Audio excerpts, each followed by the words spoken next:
Hallo, ek is Ronel Besuidnout. Het jy al ooit gewonder hoekom jy, selfs nadat jy tot geloof gekom het, steeds soms op dieselfde ou manier dink? Welkom by die tafel. Kom skuif weer jou stoel nader.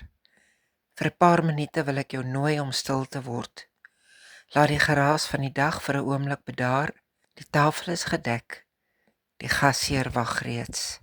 Gister het ons ontdek dat ons identiteit nie deur ons verlede bepaal word nie, maar deur Christus self. Vandag neem hy ons nog 'n tree verder. Want selfs wanneer ons identiteit nuut is, gebeur daar iets vreemd. Ons dink nog dikwels op die ou manier. Ons kyk na onsself deur ou oë. Ons kyk na ander mense deur ou etikette. Ons kyk na die toekoms deur die bril van vrees. Ons kyk na God deur ons eie teleurstellings. Maar wat gebeur wanneer Christus jou manier van kyk begin verander? Paulus noem dit die vernuwing van ons denke. En ek dink dit is een van die grootste wonderwerke van die Christelike lewe. God verander nie net wat ons doen nie, hy verander hoe ons die wêreld sien.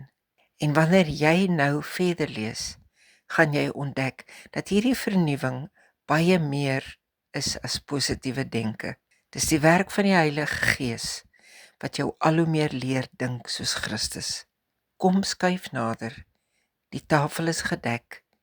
Die gasheer wag. Maak nou jou hart oop vir die woord.